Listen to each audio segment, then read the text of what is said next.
Hola, alumnos del séptimo básico A. La unidad número 1 que estamos viendo online se llama clasificación de la materia. La materia en sí es todo lo que nos rodea, todo lo que tiene masa, todo lo que ocupa un volumen, un espacio. Muy pocas cosas no son materia. Por ejemplo, no es materia los sentimientos, no se pueden medir. El vacío tampoco es materia. ¿Ya? Dentro de las sustancias puras tenemos los elementos y tenemos los compuestos químicos. Existe una tabla de elementos químicos, la cual se ordena por número atómico. Si hablamos de un átomo básico, el átomo es la partícula más pequeña de la materia, podemos decir que tiene tres partículas, que son protones, positivos, electrones, negativos, neutrones, no tiene carga. Si hablamos de las partes del átomo, podemos decir que tiene un núcleo, y dentro del núcleo tenemos, por ejemplo, protones y neutrones. Y tenemos una envoltura corteza, y dentro de la envoltura corteza tenemos los electrones. Los electrones también se pueden unir con electrones de otro átomo y me forma el concepto de molécula. Las moléculas son agrupaciones por lo menos de dos átomos. Cuando los átomos se unen iguales, átomos iguales, por ejemplo, un átomo de oxígeno con otro átomo de oxígeno, me forma un elemento molecular. Y cuando los átomos se unen, pero estos átomos son de diferentes elementos, me forma lo que es un compuesto químico. ¿Ya? Elementos. Los elementos se representan a través de símbolos. Por ejemplo, hidrógeno, H, cobre, Cu. ¿Por qué Cu? Porque se escribe cuprum en inglés y los símbolos vienen de inglés. En el caso de los compuestos químicos, se representan a través de una fórmula química. Ejemplo, agua, H2O. Significa que tiene dos átomos de hidrógeno y un... No sale nada acá, ¿cierto? Ahí, ¿no? Es porque hay un 1 átomo de oxígeno. Una molécula de agua está formada por dos átomos de hidrógeno y un átomo de oxígeno. El agua es un compuesto químico, como por ejemplo también es un compuesto químico lo que es el amoníaco, la sal que comemos todos los días, la sal común, cloruro de sodio. Esos son compuestos químicos. Retomando del agua, ¿cierto? El agua destilada, el agua pura es un compuesto químico. Pero si, por ejemplo, yo analizo esta agua, que tengo acá, por ejemplo, agua potable, ya no es un compuesto químico, porque tiene cloro y además de eso tiene minerales. Los minerales que adquiere del suelo, de la tierra. Recuerda que el agua potable se saca de un río. Este río tiene diversos procesos, un tamizado, filtración, decantación, pero independiente de todos esos procesos, y la última es la cloración, independiente de esos procesos, igual que con minerales, con sales. Por lo tanto, podemos decir que el agua de la ciudad de Antofagasta tiene más minerales, por lo tanto es más dura que el agua de la ciudad de Talca. Y en ese caso, el agua potable ya no es un compuesto porque ya tiene más cosas. El agua potable se clasifica como una mezcla. Retomando la clasificación de la materia, tenemos sustancias puras y tenemos las mezclas. Las mezclas se pueden clasificar en mezclas homogéneas y mezclas heterogéneas. Cuando hablamos específicamente de una mezcla heterogénea, es una mezcla que se puede diferenciar sus componentes. Hetero, distinto, genias, se relaciona con el estado de la materia. Entonces una mezcla heterogénea es una mezcla que yo puedo ver sus componentes. Y la homogénea, igual. Visualmente no se logra descomponer los componentes. El aire es una mezcla de gases. El principal gas es el nitrógeno, un 78%. Segundo gas, casi un 21% del oxígeno. Es una mezcla de gases. Y esa mezcla de gases es una mezcla de tipo homogénea porque no se logra ver los componentes. ¿Ya? Cuando hablamos del átomo, hablamos de diversos modelos. El primer modelo es el budín de pasa de Thomson, una esfera con carga positiva en la cual están metidos los electrones que él mismo descubrió Thomson. Después nace el segundo modelo, el modelo más bonito que tiene el átomo, que es el modelo de Ernesto Rutherford, conocido como el modelo planetario, el que sale en Jimmy Neutron y en todos los monitos que tienen que ver con átomos, por ejemplo. ¿Ya? El tercer modelo se llama niveles de energía, que es el que están viendo en este momento. Dentro de ese modelo, niveles de energía, tiene órbitas circulares, no son elípticas como lo hacía Rutherford en el segundo modelo del átomo. Tiene un centro, que es el núcleo, y dentro del núcleo van los protones y neutrones. El núcleo ya estaba del modelo anterior de Ernesto Rutherford. ¿Ya? Había un ejercicio en la guía que era con relación al número 8, ¿ya? Si nosotros buscamos en la tabla periódica los elementos químicos, vamos a dar un espacio para que la busque, póngale pausa al video, vaya a buscar su tabla periódica de los elementos químicos. Lo esperamos. ¿Muy bien? ¿La tiene? Póngale nuevamente pausa para proseguir con el video. Ya. Vamos a buscar el elemento 8. El elemento 8 corresponde a un átomo de oxígeno. Muy bien. ¿Ya? Que se representa con la O. En la parte de abajo va a anotar el número atómico. Este es el número atómico que se representa con la letra Z. Y en la parte de arriba va a anotar el número de masa que se representa con la letra A. ¿Ya? En la tabla seguramente sale 15,929, se aproxima al entero más cercano a 16. Tenemos que el número atómico es igual a la cantidad de protones. Y tenemos que la masa, el A, corresponde a la suma de los protones más neutrones. O sea, protones y neutrones. Tenemos tres partículas básicas: protones, neutrones, electrones. Tenemos que saber calcular estas partículas. El número atómico es igual a los protones. Como el número atómico es 8, tengo 8 protones. Como es un átomo neutro, lo que significa que las cargas positivas son iguales a las cargas negativas, también tengo 8 electrones. La masa corresponde a los protones y neutrones. Si yo tengo 8 protones, 8 más ¿cuánto me da 16? 8 neutrones. Para hacer ese dibujo que se les pedía, tendremos que poner un núcleo, y dentro del núcleo tendremos que poner los 8 protones y los 8 neutrones. Órbitas circulares, ¿ya? En la primera órbita hay una capacidad máxima que corresponde a 2. En la segunda, una capacidad máxima de 8. En este caso tenemos un total de 8 electrones. Ya pusimos 2, nos faltan 6. 1, 2, 3, 4, 5, 6. ¿Ya? Ahí están los 6. Es decir, ese era el modelo atómico de Bohr llamado niveles de energía, que es el tercer modelo atómico. El cuarto y actual se llama el modelo mecánico cuántico. Retomando de los cambios químicos, ¿ya?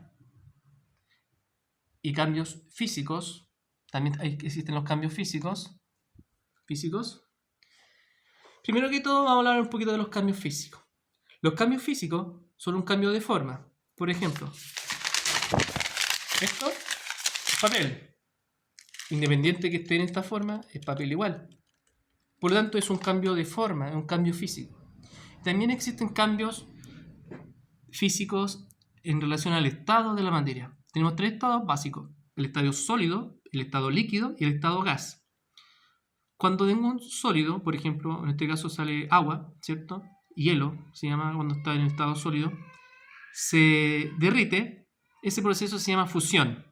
Cuando el agua líquida se calienta hasta transformarse en un gas, evaporación. Cuando tengo un producto que se transforma directamente de sólido a gas, sublimación. Cuando tengo de gas a líquido, condensación. Y de líquido a sólido, solidificación. Y también está lo que es la sublimación regresiva, que va de gas a sólido. Esos son cambios físicos.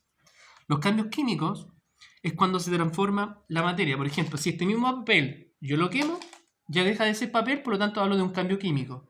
La oxidación, la fermentación, el metabolismo del cuerpo son cambios químicos. Algunos indicios que me dicen que es un cambio químico: cambio de forma, sale un olor, salen a veces gases, salen burbujas, un cambio de color, etc. Bueno, acá hay dos ecuaciones que me representan un cambio químico. En la primera ecuación tenemos hidrógeno que reacciona con cloro para formar ácido clorhídrico, el mismo ácido que está dentro de nuestro estómago, ¿ya? Las sustancias que están al lado izquierdo de la flecha se llaman reactivos y las sustancias que están al lado derecho se llaman productos. En esa ecuación, en la número 1, había 2 reactivos y hay solamente un producto. El primer reactivo se llama hidrógeno. Hidrógeno molecular tiene 2 átomos de hidrógeno. El segundo se llama cloro. Y el producto, lo que está después de la flecha, se llama ácido clorhídrico. Esa molécula tiene un átomo de hidrógeno y tiene un átomo de cloro. ¿Ya? Para balancear la ecuación química, yo solamente puedo poner números en la parte de afuera, donde están los cuadritos que estamos haciendo ahora. Esos números me indican la cantidad de moléculas. Yo tengo que tener igual cantidad de átomos a ambos extremos de la flecha. En este caso tengo dos elementos, el hidrógeno y el cloro. Por ejemplo, ¿cuántos átomos de hidrógeno tengo al lado izquierdo? 2. ¿Y cuántos átomos de hidrógeno tengo al lado derecho? 1. Yo tengo que buscar un número que se multiplica en este caso por S1 que está ahí. No se nota, no se ve, pero es un 1. De tal modo que me dé 2, igual que el otro lado. Es decir, tendría que buscar un 2, ya que 2 por 1 son 2 átomos de hidrógeno. A ambos lados tengo 2 átomos de hidrógeno.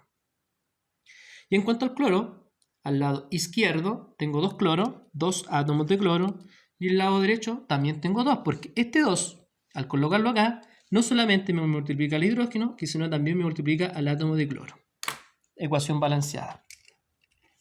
El segundo ejercicio, que estaba planteado dentro de esta guía número 1 para la casa, dice fósforo molecular que reacciona con hidrógeno para formar el compuesto químico llamado fosfina. Entonces yo tengo que buscar qué número podría ponerle acá, ¿cierto? Ahí. Tengo fósforo y tengo hidrógeno. ¿Ya?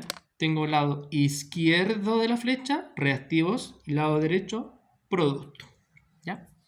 Si analizo, por ejemplo, en cuanto al hidrógeno, al lado derecho tengo 3 y al lado izquierdo tengo 2.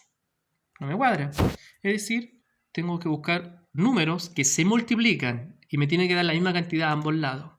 Una buena opción es intercambiar los números utilizando la operación matemática 2 por 3 o 3 por 2 me va a dar el mismo número, ¿cierto? Entonces, acá, por ejemplo, le coloco un 3. 3 por 2, 6 átomos de hidrógeno. Y acá le coloco un 2. 2 por 3, 6 átomos de hidrógeno. A ambos lados tengo 6 átomos de hidrógeno. Y en cuanto al fósforo, 2 por 1 son 2. Y al otro lado tengo 2. O sea, ahí no le coloco nada, o le coloco un 1, que es lo mismo, para que acá le colocamos un 3 y acá le colocaba un 2 y la ecuación me quedaba balanceada. ¿Ya? Retomando y mostrando la guía número 1, ¿ya? Algunas cosas importantes de la guía número 1. Recuerde que la tabla se ordena por número atómico. ¿Ya? El agua es un compuesto químico cuya fórmula química es H2O. Las mezclas se pueden separar por diversas técnicas. Por ejemplo, podemos hablar de una destilación. ¿Qué es una destilación? Son dos cambios físicos. Yo tengo un compuesto líquido, este compuesto líquido lo caliento hasta que se transforme en gas, o sea, se evapore, y ese gas nuevamente le bajo la temperatura y se condensa, vuelve a líquido y tengo lo que es una destilación. ¿Ya? Recuerda que los cambios de estado físico, evaporación, condensación, fusión, se deben a cambios de temperatura. ¿Ya? La primera parte eran 16 alternativas, cada una vale un punto. ¿Ya? Cuando tengo el número atómico, por ejemplo, el número atómico 17 que salía en la prueba, en la guía, me voy a la tabla, busco el número atómico 17, corresponde a un átomo de cloro. ¿Ya? Y también se te preguntaba, por ejemplo, el número atómico 12, o sea, tiene 12 protones el átomo. Cierto átomo tiene 12 protones. Si tiene 12 protones, porque el número atómico es 12. Me voy a la tabla, busco el elemento número 12 y correspondía a un átomo de magnesio. ¿Ya? Magnesio. También dentro de esta guía nos hablaba de algunos instrumentos de laboratorio que hemos ocupado. Por ejemplo, el instrumento para medir la masa se le llamaba balanza. El instrumento para medir volúmenes, por ejemplo, de líquidos se le conoce con el nombre de probeta. Un cambio químico, por ejemplo, es cocer un huevo, porque el huevo se transforma en otras sustancias, ¿cierto? Las proteínas ya no son las mismas proteínas, se desnaturalizan, se transforman en otras cosas, por lo tanto ahí hablamos de lo que es un cambio químico, ¿ya? Otra técnica de separación de mezcla, por ejemplo, tenemos el tamizado. El tamizado consiste en separar dos sólidos por diferencia de tamaño. Tenemos la destilación que hemos hablado, tenemos la filtración, ¿ya? Yo, por ejemplo, ustedes lo hicieron el año pasado en el laboratorio con el profesor Ezequiel, un profesor que le hacía taller de ciencia, amigo mío, ¿cierto? Colega mío. El profesor Ezequiel me dijo que le hizo una filtración ocupando papel filtro, ocupando un embudo, ocupando matraz, ¿cierto? Filtró un agua con tierra. Solamente pasa el líquido y la tierra quedaba dentro del papel filtro. Por lo tanto, ahí hablamos de lo que es una filtración. Tenemos la cromatografía, existen diversas técnicas para separar mezclas, ¿ya? Eso también tenemos que verlo dentro del presente año. Eso es como en grandes rasgos lo que era la guía número 1. En una parte, igual de la guía 1, les preguntaban lo que es la masa atómica. La masa atómica se saca viendo en la tabla. Flúor, busco el elemento flúor, la F, ¿ya? Busco el concepto de masa atómica, o de repente sale con el nombre equivocado, peso atómico, pero quiere decir masa atómica. El flúor me parece que es 18,9. Se aproxima al entero más cercano, 19. Bismuto, uranio, lo mismo. Se busca lo que es la masa atómica. ¿Qué más de la guía número 1 que nos interese? Hay una pregunta acá. Con relación al agua de mar, sabemos que tiene sal, ¿cierto? Cuya sustancia es una mezcla de agua con sal. ¿Cómo se puede purificar? Una destilación podría ser una alternativa. La pregunta 2 del último ítem nos pregunta sobre el concepto de masa molecular. Para sacar la masa molecular, yo multiplico los átomos por la masa atómica. Es decir, ¿cuántos átomos de hidrógeno? 2.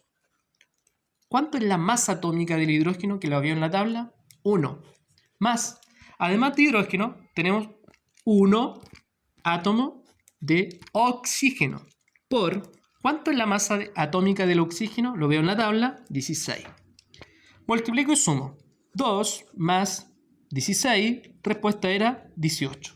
La unidad, gramos partido en mol.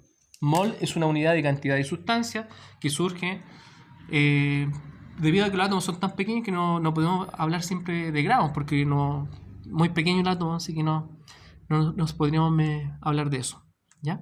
Vamos a pasar a la guía número 2, ¿ya? Guía número 2. En la guía número 2 tenemos la siguiente información. Por ejemplo, no habla de un cuarto estado de la materia. El plasma es un cuarto estado de la materia. Pero si hablamos, por ejemplo, de los 3 estados básicos, el sólido tiene una forma y un volumen definido. Si hablamos del líquido, el líquido tiene un volumen definido. 1 litro de agua sigue siendo 1 litro de agua, independiente que lo ponga en vaso, pero va a depender la forma del recipiente. Y el gas no tiene forma, no tiene nada definido y tiende a ocupar el mayor espacio posible. En esta mezcla de gases, los gases se pueden difundir, lo que significa que se mezclan entre ellos. Tenemos, por ejemplo, la teoría cinético-molecular, que nos dice que todos los gases están en constante movimiento y chocan con cualquier partícula. Cuando hablamos de leyes, primero que todo, ¿qué es una ley? Es algo que está comprobado que sí o sí va a ser cierto. Tenemos 3 leyes. La primera ley se le conoce con el nombre de Boyle. La segunda ley, Charles. La tercera ley, Gay-Lussac, un apellido compuesto. La primera ley habla de la presión y el volumen, dejando afuera la temperatura. La presión y el volumen son inversamente proporcionales. Si yo tengo un globo semi-inflado dentro de Talca y lo llevara a la cordillera, donde la presión atmosférica es menor, porque la presión atmosférica es la distancia desde el nivel del mar hacia donde termina la atmósfera. Si estoy más arriba, esa distancia es menor, por lo tanto yo tengo una menor presión atmosférica. Si tengo una menor presión, aumenta el volumen. Por lo tanto, ese globo semi-inflado se debiese inflar, debiese aumentar el volumen, ley de Boyle. La segunda ley, Charles, me relaciona lo que es el volumen y la temperatura. Esta ley me dice que son directamente proporcionales, el volumen y la temperatura. Si aumenta el volumen, aumenta la temperatura. Si baja uno, el otro también baja. Si tengo un globo semi-inflado y lo acerco donde hay una mayor temperatura, el globo se infla. A mayor temperatura, mayor volumen. Y la tercera ley relaciona la presión y la temperatura. Presión y temperatura. Si aumenta la presión, aumenta la temperatura, directamente proporcional. ¿Ya? Tengo tres leyes de los gases. ¿En qué unidades se mide la presión? La principal unidad de presión, ¿ya? Presión, se mide en atmósfera. La presión se mide en atmósfera. Atmósfera. La temperatura, ¿en qué se mide? Se mide en la escala Kelvin. Esa es la más importante. Existen muchas más. Por ejemplo, acá en Latinoamérica ocupamos harto la Celsius. Y el volumen se mide en litros. Existen más unidades, por ejemplo, los mililitros, ¿ya? Pero la más importante, el volumen en litros, temperatura en Kelvin y la presión en atmósfera. ¿Ya? Hay preguntas de la guía número 2, por ejemplo. ¿Cómo se llama esta ley que relaciona el volumen con la temperatura? ¿Ya? Nos preguntan por el concepto de presión. Presión se relaciona con, voy a hacerle presión a esta mesa, voy a presionarla porque quiero hacerle presión. Presión significa, se relaciona con el concepto de hacer fuerza, ¿ya? Si estamos, por ejemplo, acá estamos soportando cierta presión atmosférica. Si nos metimos al agua, 1 metro bajo el agua, tenemos una presión mayor porque además de la presión atmosférica, tenemos que aguantar la presión de ese metro de agua. Si nos metemos 10 metros bajo el agua, es mayor la presión porque además de la presión atmosférica tenemos que aguantar la presión del agua de 10 metros. Si nos metemos 100 metros bajo el agua, es mucho mayor la presión, ¿ya?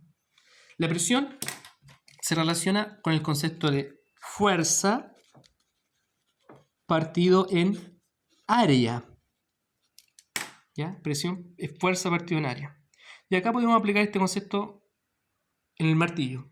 Si yo tengo un martillo, voy a clavar un clavo, lógicamente, con el martillo. El clavo tiene una punta menor, tiene más delgadito en la punta donde se clava. Tiene una menor área. Si tiene una menor área, mayor la presión. Por lo tanto, el clavo va a entrar. Si el clavo no tuviera punta, el clavo no entra porque la fuerza es la misma y la presión no me sirve. Otro ejemplo para el concepto de presión, hay barro. En invierno hay barro. ¿Dónde es más fácil que se entierre una persona? Con zapatillas o con zapatos con taco, pensando que es mujer. Con zapatos con taco, porque si tiene una menor área, mayor va a ser la presión y por lo tanto se va a enterrar, ¿ya? En el barro. La temperatura, comentamos que se mide en Kelvin.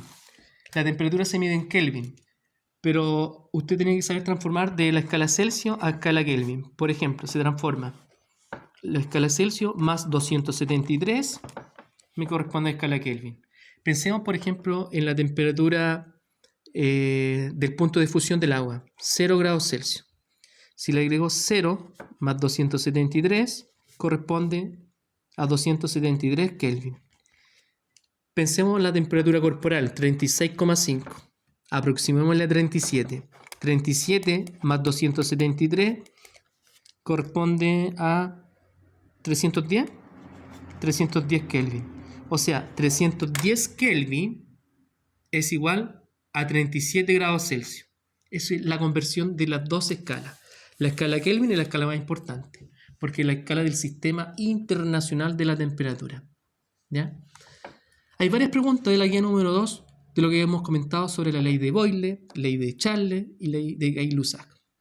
Por ejemplo, acá hay un gráfico, la pregunta número 9, que nos preguntan sobre la presión y el volumen. Si nosotros nos fijamos en este gráfico, acá hay mayor presión, acá está bajando la presión y está aumentando, porque por acá aumenta el volumen. Por lo tanto, podemos decir que la presión y el volumen son inversamente proporcionales. Si uno sube, el otro baja. ¿Ya? Nos preguntan, ¿qué es lo que podemos afirmar? La presión y el volumen son independientes. La presión y el volumen son directamente proporcional. La presión y el volumen son inversamente proporcional. O la presión aumenta al aumentar el volumen. Póngale pausa al video. Investiga un ratito. Nuevamente póngale play. La respuesta a esta pregunta era que son inversamente proporcional. La presión y el volumen, si uno sube, el otro baja. ¿Ya? Hay una pregunta que está similar a la guía número 1 sobre la técnica de separación de mezcla. Técnica que me permite separar la mezcla que permite separar arena de bolitas. Tanto la arena como las bolitas son sustancias en estado sólido. Esta técnica se conoce con el nombre de destilación, tamizado, filtración o decantación. ¿Cómo se llama la técnica que separa dos sólidos? Lo dejo para que usted lo investigue. ¿Ya? Nos preguntan lo que es una sustancia pura. ¿Cuál será sustancia pura? ¿El agua mineral? ¿El agua destilada? ¿El agua potable? ¿O el agua servida? El agua del baño, esas que tienen esas sustancias que salen del cuerpo. ¿Ya? Una olla a presión. Una hermosa olla a presión. Nos pregunta, predice lo que está sucediendo en la imagen con relación a la ley de Gay-Lussac.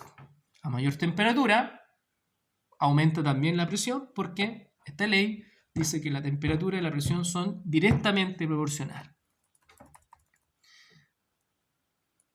Acá nos pide que escojas una de las tres leyes, ya sea Boyle, Charles o Gay-Lussac. Y usted tiene que planificar un procedimiento de laboratorio. ¿Ya? El procedimiento de laboratorio, por ejemplo, no ponga el mismo ejemplo en la respuesta de la guía. Voy a poner un matraz. Y el matraz en la punta, un matraz aforado, es el que tiene cuello. Y dentro del matraz aforado le vamos a agregar un globito arriba, una bombita de agua. El matraz va a tener un poco de agua. Lo vamos a calentar. A medida que se calienta, que aumenta la temperatura, el globo se va a inflar, va a aumentar el volumen. ¿Cuál ley estoy hablando ahí? Volumen y temperatura, la ley de Charles. Preguntas. ¿Qué característica vas a cambiar? Variable independiente. La variable independiente, cuando yo hago un experimento tengo dos variables, variable independiente y variable dependiente. La variable independiente es la que yo controlo. Yo lo estoy calentando, yo le estoy agregando temperatura. Variable independiente, la temperatura. ¿Cuál va a ser el resultado esperado de este cambio? ¿Cuál va a ser la variable dependiente? Lo que yo creo es que el volumen va a aumentar. Por lo tanto, la que va a depender es el volumen. Entonces, si tengo un matraz aforado con un poco de agua, un globito arriba, ¿ya? Lo caliento, la variable que yo voy a controlar se llama independiente en la temperatura. Y la que va a depender de la temperatura es el volumen. ¿Qué características no vas a cambiar? Cuando hablamos de ley de los gases tenemos tres variables. ¿Cuáles eran? Volumen, temperatura y presión. ¿Cuál no voy a cambiar? En este ejemplo, la presión, porque yo estoy hablando solamente del volumen y la temperatura. Usted tiene que cranear, juntar sinapsis neuronales y pensar en un experimento de laboratorio, ¿ya? Que incluso lo puede hacer como sugerencia en su casa, en la cocina o con ayuda de algún familiar adulto y lograr el aprendizaje que esperamos, ya que el laboratorio no lo podemos ocupar porque sabemos que no estamos asistiendo a la escuela. Bueno, me despido. Cualquier consulta o duda lo puede hacer abajo en los comentarios de este video. Les deseo una buena semana, que disfruten en familia y nos estamos viendo pronto. Saludos, chicos.